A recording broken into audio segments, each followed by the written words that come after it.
At 11:47 p.m., a phone call was quietly being recorded. On the other end of the line, a woman spoke calmly about the man everyone believed was simply missing. But the way she talked about him sent chills down the spine of the person listening. She didn't speak like a worried wife. She spoke like someone who already knew he would never come back. Just days earlier, her husband had vanished without a trace. His truck was abandoned, his phone destroyed, his body nowhere to be found.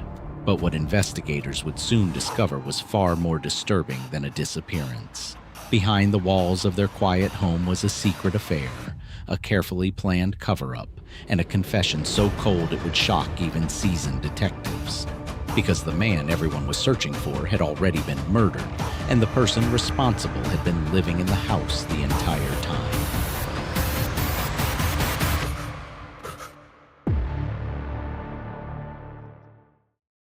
Jennifer Gledhill and Matthew Johnson appeared to have built the kind of life many people dream about. From the outside, everything looked stable and successful. Their home sat in a quiet, upscale neighborhood where nothing ever seemed out of place. Matthew was respected and dependable, known by those around him as someone who solved problems rather than created them. Jennifer was seen as devoted to her family, someone who spent most of her time focused on home and children. Together, they raised 3 young kids and presented an image of calm normalcy. But appearances can hide a deeper truth, and behind closed doors, their marriage had been slowly breaking apart long before anyone realized something far darker was unfolding. Months before the night Matthew disappeared, tension inside the home had reached a breaking point. Arguments had become frequent, and the relationship between husband and wife had turned hostile. Legal filings later revealed a deeply dysfunctional marriage where resentment and anger had replaced any sense of partnership. Jennifer attempted to obtain a protective order against Matthew, claiming she needed protection from him. But when the situation was examined closely, the evidence painted a different picture. Messages between the couple revealed constant verbal attacks and escalating confrontations. The request was ultimately dismissed, leaving both of them trapped in a relationship that seemed to be collapsing under the weight of years of conflict. As the months passed, Matthew began distancing himself from the chaos inside the house. Friends later described a man who looked exhausted and emotionally drained. Instead of sleeping at home, he sometimes stayed elsewhere simply to avoid another confrontation. Conversations with people close to him suggested he had finally reached a decision. The marriage was over, and divorce seemed like the only path forward. It was a choice that might have allowed both of them to move on with their lives. But Matthew never had the chance to start over, because Jennifer had already begun living a secret life that would soon lead to something far more dangerous than a divorce. Behind the facade of family life, Jennifer had started an intense relationship with another man. It was not a casual distraction, but something that consumed her attention and emotions. The affair remained hidden from nearly everyone around her, including Matthew. Yet secrecy rarely lasts forever. As the relationship deepened, Jennifer began revealing unsettling glimpses of her mindset. Just days before the tragedy, she showed her lover a loaded Glock handgun she kept at home. At the time, the gesture may have seemed meaningless. Firearms were not unusual in military households. But in hindsight, the moment looked less like casual conversation and more like the quiet warning signs of something already set in motion. While the secret relationship continued, Jennifer began arranging circumstances that would later seem chillingly deliberate. On the night everything would unfold, the children were staying with relatives. The house would be quiet. There would be no witnesses, no interruptions, and no one nearby to hear what happened next. By the evening of September 20th, the fragile balance inside the marriage collapsed. Matthew had discovered the affair. The confrontation between husband and wife erupted into a heated argument that exposed years of anger and betrayal.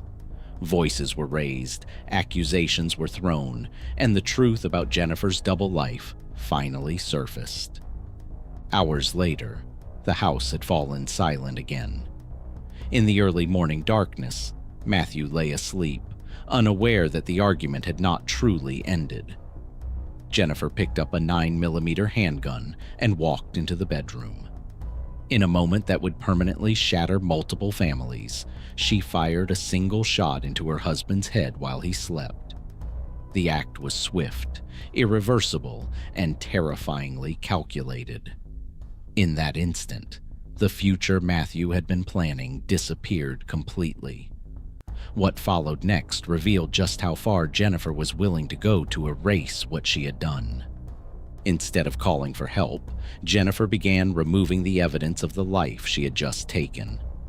She placed Matthew's body into a rooftop storage container and dragged it through the house. The container was pushed down the stairs and loaded into the back of a minivan. His phone was destroyed. His truck was driven away and abandoned several blocks from the home, creating the illusion that he had left voluntarily. Then Jennifer drove north into the darkness with the container holding her husband's body. Somewhere along that journey, she buried him in a shallow grave.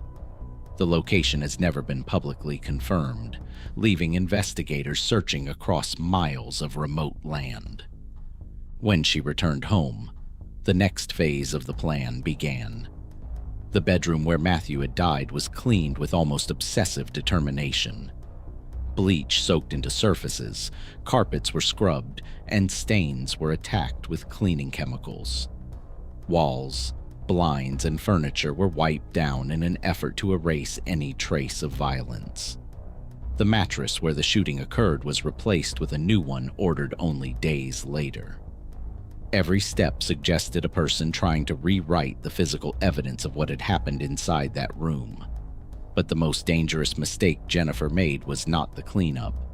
It was the decision to tell someone else. Late one night, Jennifer visited the man she had been seeing in secret. During their conversation, she revealed everything. She described how Matthew had been killed, how his body had been transported, and how she had cleaned the scene afterward. As she spoke, the man noticed bruises on her body. When he asked about them, Jennifer explained they had come from dragging the container and burying the body.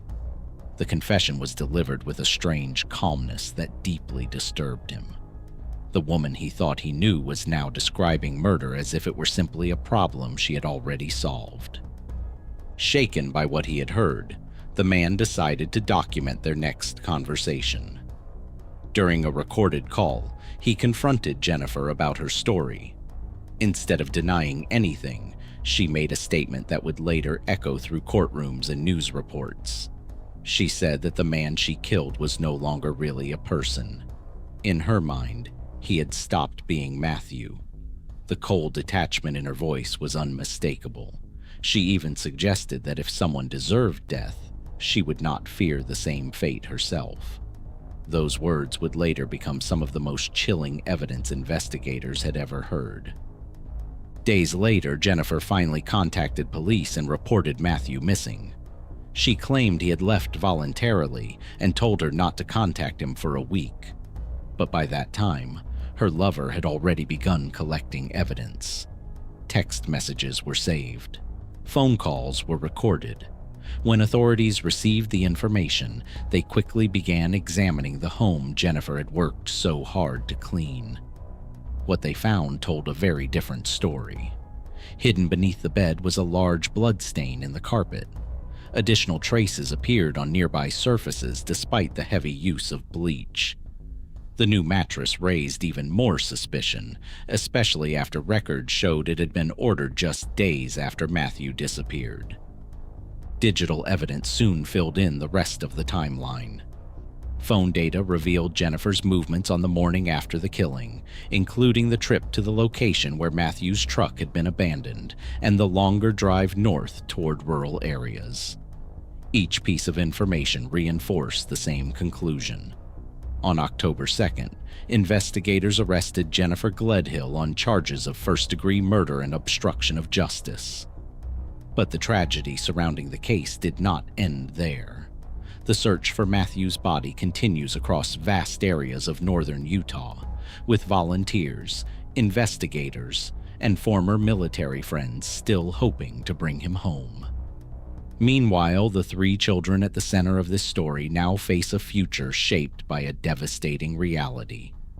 One parent taken by violence, the other waiting behind prison walls for a trial that may finally reveal the full truth.